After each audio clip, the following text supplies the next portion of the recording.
Assalamu alaikum wa rahmatullahi wa barakatuhu. Ahlan wa sahlan, everybody. Welcome. I apologize for being a bit late. I just got home right now. I walked here all the way.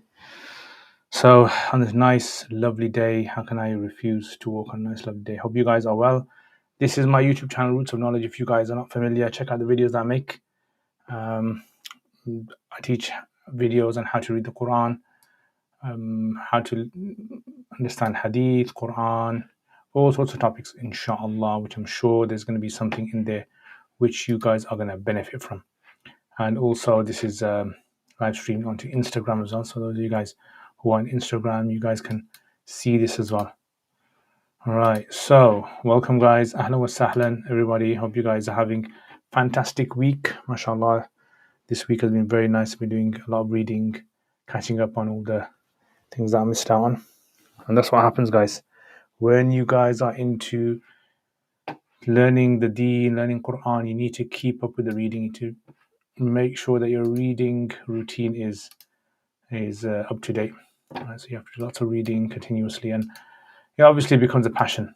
Yeah, so you're gonna enjoy it. In fact, I actually made a video this week of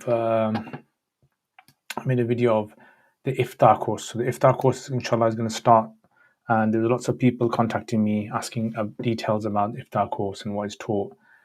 So I decided, let me just make a video explaining in detail, and so I did. So I made a video, inshallah. If for those of you guys who don't know, iftar course is only for those people who have completed an alim course, or at least completed a some sort of a course related to fiqh, at least. So they've covered fiqh texts in a madhab.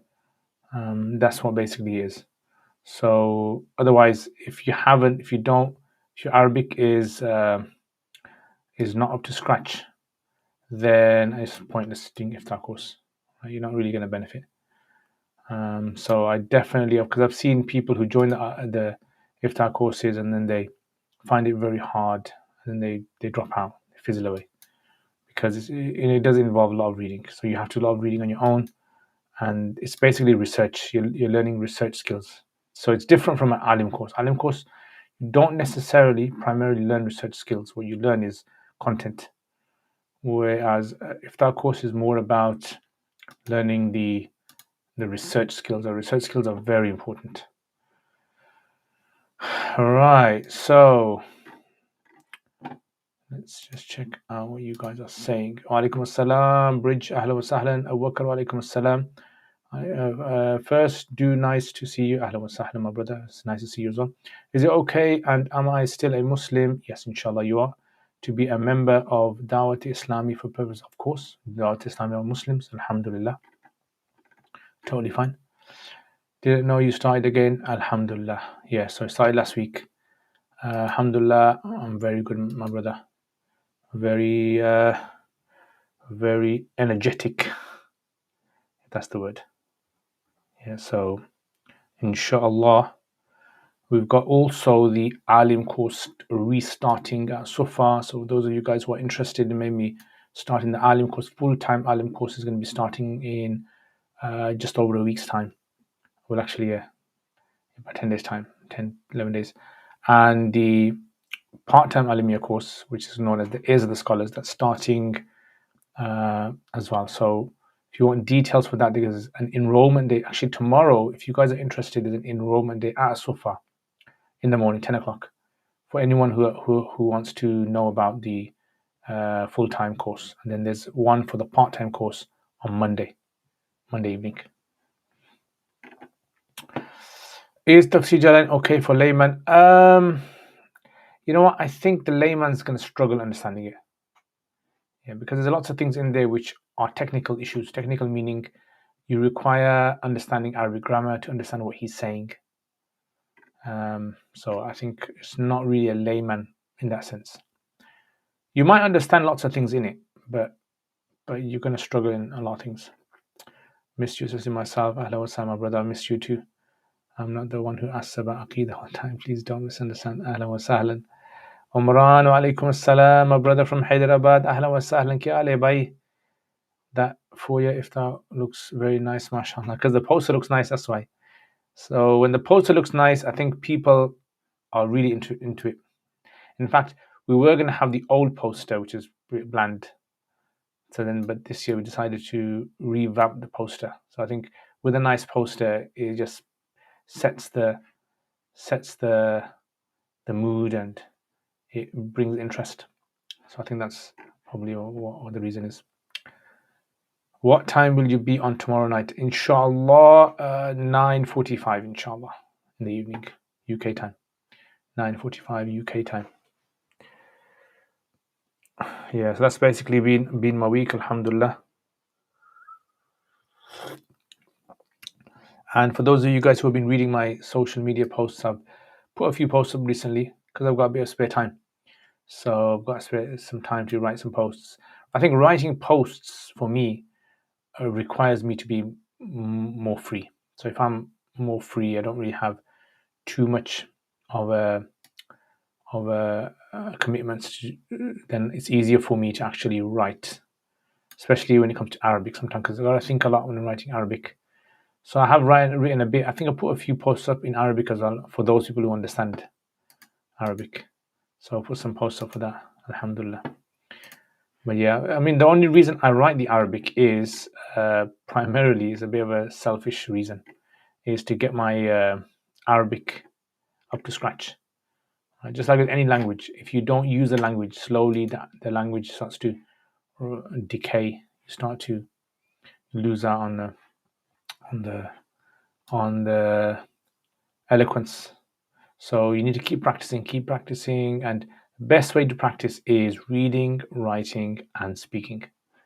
I think that's the best way, and listening as well. Yeah, of course, reading, writing, listening, and speaking.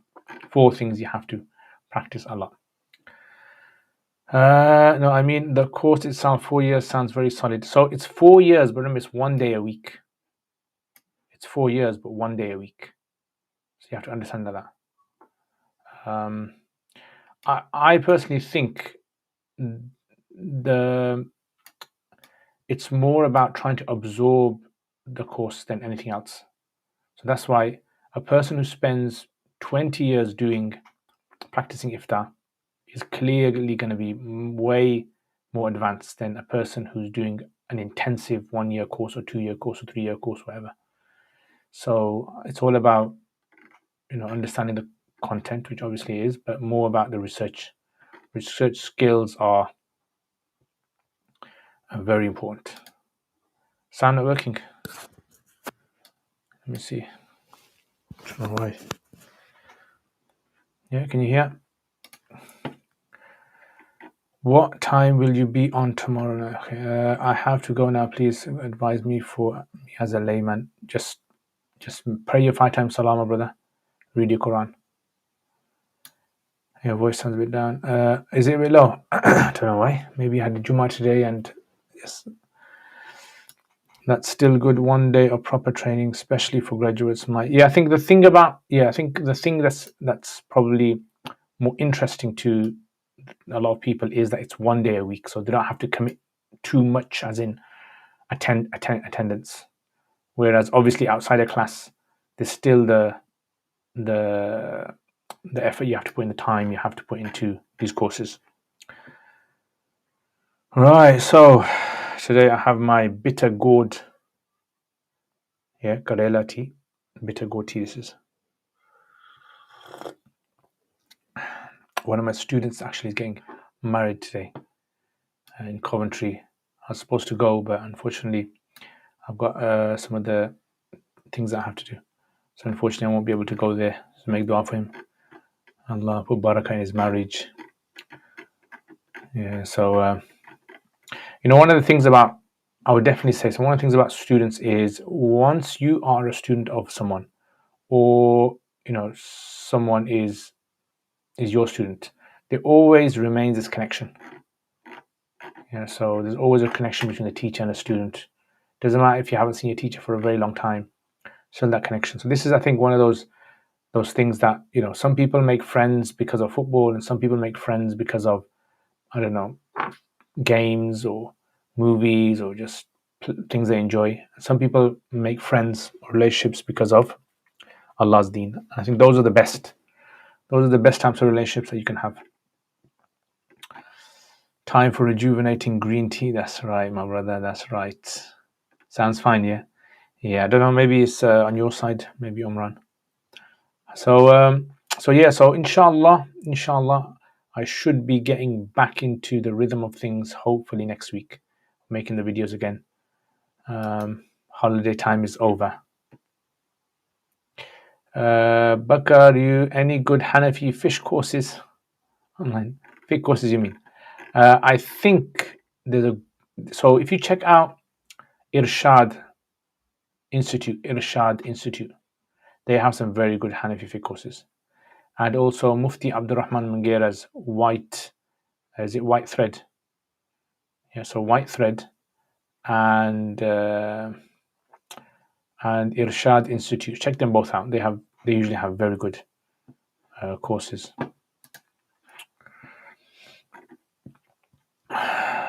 What life advice would you give to someone who is in their 20s?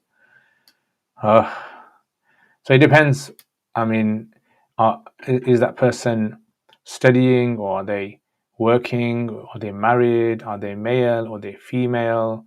Are they going through health problems? I think when people ask these kind of questions, like a sheikh, this happens a lot. Someone will say, "Oh, sheikh, give me some advice."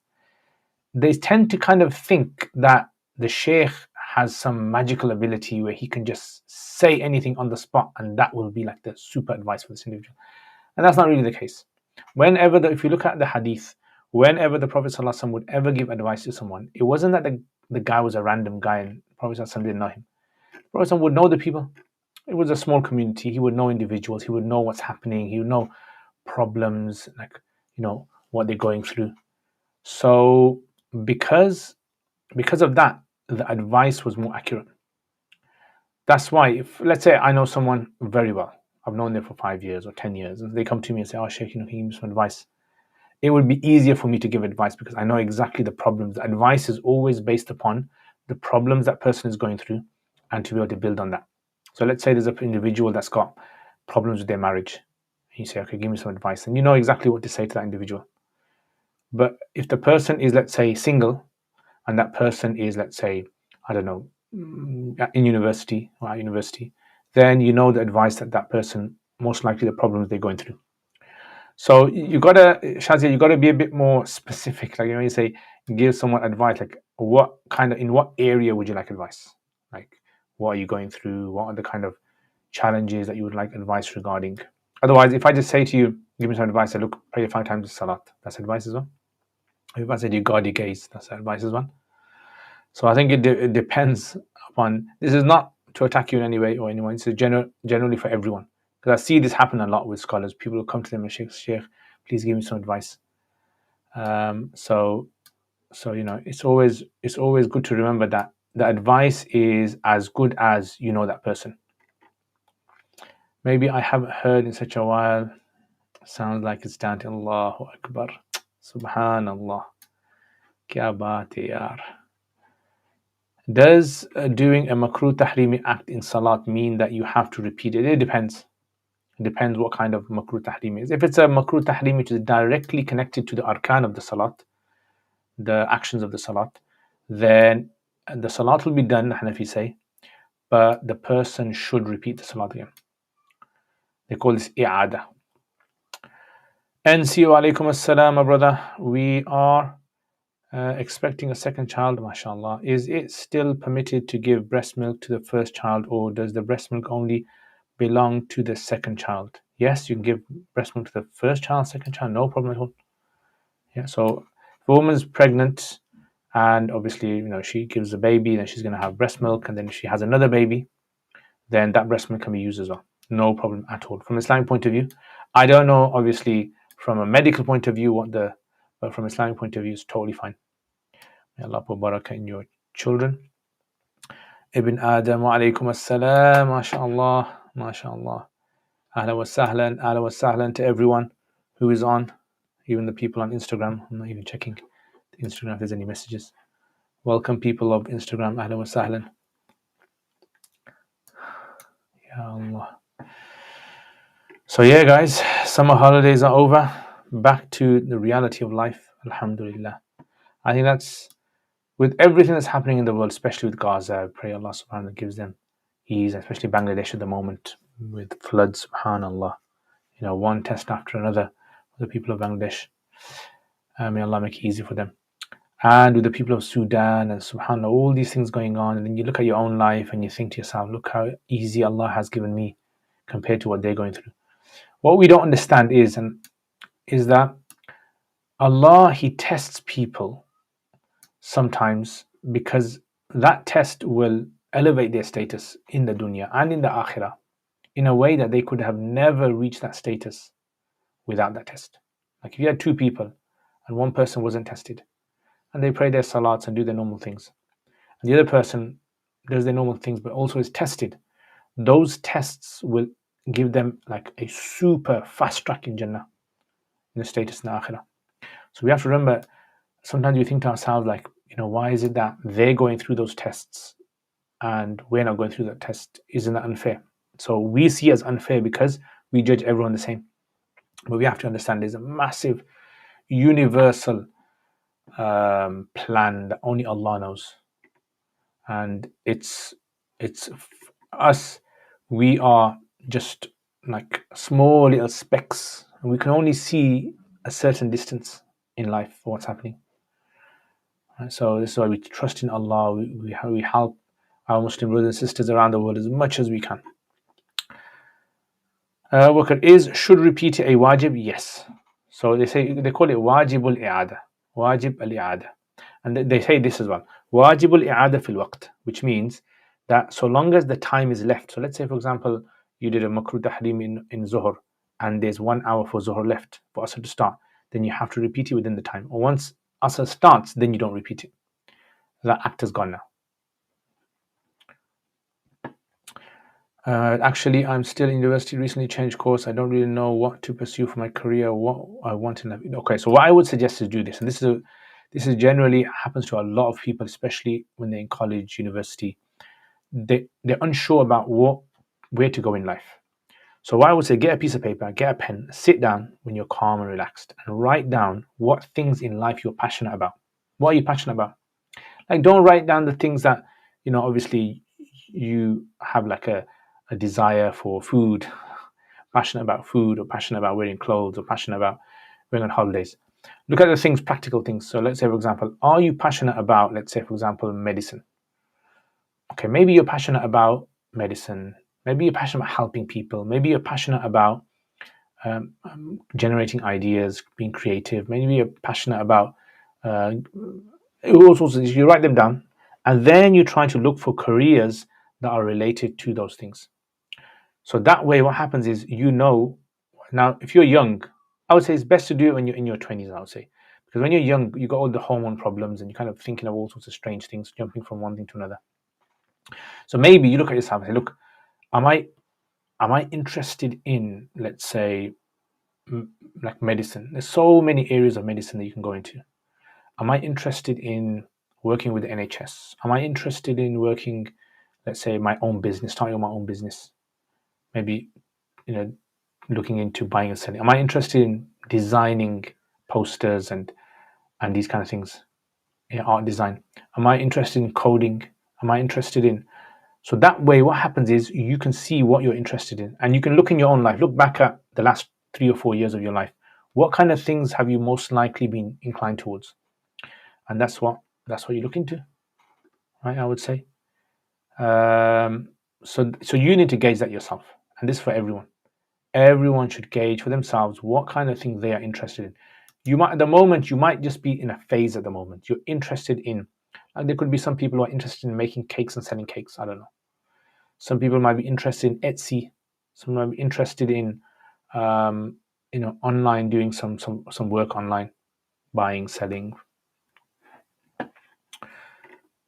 So I would say look at that, and then what I would say, once you've written that and you kind of honed it down to the thing that you really think that you're interested in, then after that, you speak to people who are in that particular area. Try to get hold of people that are in the area and ask them questions. You might find by asking them questions, you're actually not really interested. I remember when I was young, I was like, me and my friend, we said, oh, we're going to become journalists. Sounds really cool, journalists. But then after that, I kind of looked into it, and then I wasn't really interested because in journalism requires a lot of things which I wasn't too keen on. Which courses do you have on your website for students who have finished local maktab and Sanatain course, please? What I would suggest is Quranic Arabic. That would be a good place to actually start. Get your Arabic going. That's what I would say.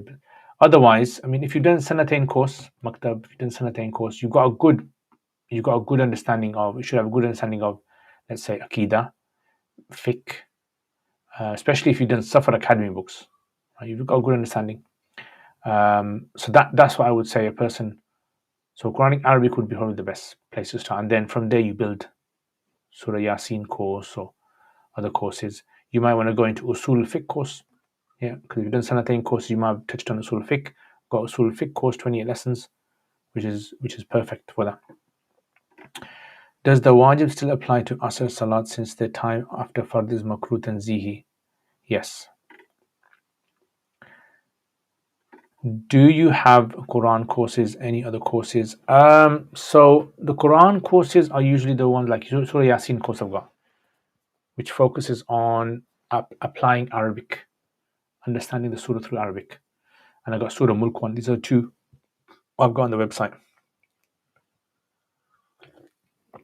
Otherwise, you've probably seen on my YouTube channel all the Quran series that I've done.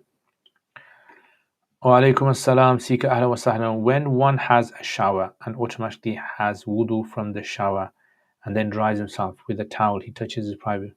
Does he need to do wudu again? No. So according to Hanafis, wudu does not break if you touch your private parts. Yeah, at all.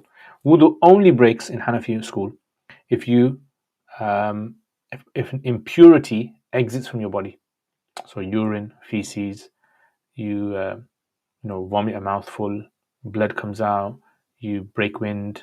Those are the things that break your wudu. So Hanafi say your wudu only breaks when something exits your body that's impure.